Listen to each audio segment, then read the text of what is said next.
여러분 안녕하십니까? 7월 30일 월요일의 뉴지스탁 마감 시황 뉴스입니다. 오늘 코스피 지수는 1.48포인트 내린 2293.51, 코스닥 지수는 4.18포인트 내린 769.8, 원달러 환율은 1.5원 상승한 1119.5원, 유가는 배럴당 68.69달러를 나타내고 있습니다. 코스피 시장에서는 외국인이 1,340억 원, 개인이 33억 원어치 순매수했고 기관은 1,727억 원어치 순매도했습니다. 코스닥 시장에서는 외국인이 577억 원, 기관이 755억 원어치 순매도했고 개인은 1,346억 원어치 순매수했습니다.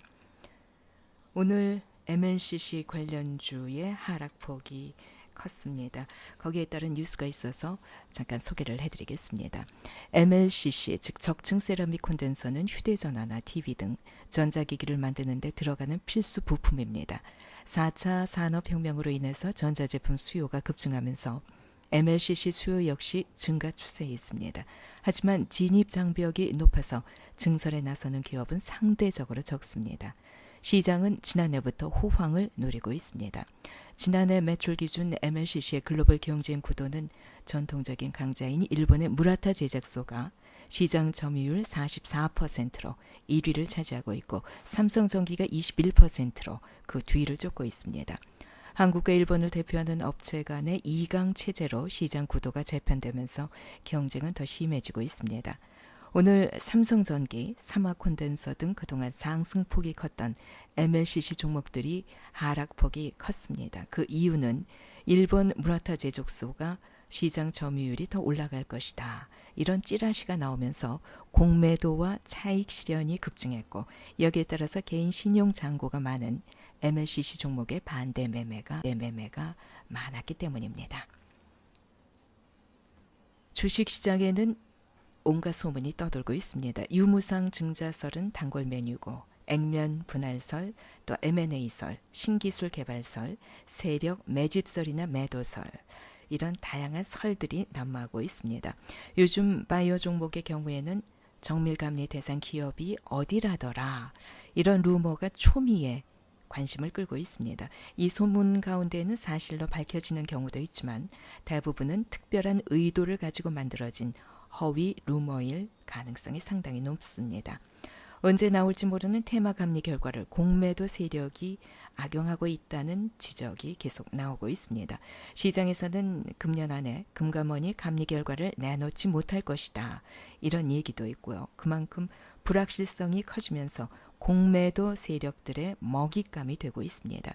금감원의 바이오주 테마 감리 여파로 문재인 정부의 사실상 유일한 증시 정책인 코스닥 시장 활성화도 점차 흔들리고 있습니다. 결국 금감원의 바이오주 테마 감리 결과가 나오는 시점까지는 불확실성 때문에 제약 바이오 관련주는 조정 양상을 보일 수밖에 없을 것 같습니다. 오늘 나온 뉴스는 금융감독원이 회계 감리 대상 기업이 분식 회계 증거를 숨기지 못하도록 강제 조사 권한을 부여해 줄 것을 국회에 요청하기로 했다는 뉴스가 있었죠. 또 최근 재감리가 결정된 삼성바이오로직스에 대해선 연내에 추가 조사를 끝내는 등 작업의 속도를 내겠다. 이런 뉴스도 나왔습니다. 현정은 현대그룹 회장의 방북 소식에 남북 경협주가 오늘 동반 강세를 보였습니다. 현대아사는 고 정몽원 회장 15주기 오는 8월 4일인데요. 추모 행사를 금강산에서 열기 위해 방북 요청을 한 결과 북측으로부터 방문 동의서를 받았다고 밝혔습니다. 국민연금이 스튜어드십 코드, 즉 기관 투자자의 의결권 행사 지침을 전격 도입하면서 코스피의 배당 증액, 지배구조 개편 기대감이 고조되고 있습니다. 전문가들은 국민연금의 스튜어드십 코드 도입이 2018년에 지지부진했던 코스피 시장의 활력이 될 수 있을 것이다. 이런 전망을 했습니다. 국민연금의 스튜어드십 코드 도입이 현실화되게 되면 증시에서 가장 먼저 기대되는 효과가 배당 증액입니다. 국민연금은 현재 약 300여 개 상장사의 지분을 5% 이상 보유 중이죠. 국민연금이 지분을 5% 이상 보유했고 3년 연속 순이익이 흑자인데도 3년째 무배당인 기업 현대미포조선, 대한해운, 후성, 덕산네오록스, 또 원익머티리얼스, AJ 렌터카, 대양전기공업, 펜오션, J콘텐트리, NHN 엔터테인먼트 등이 있습니다.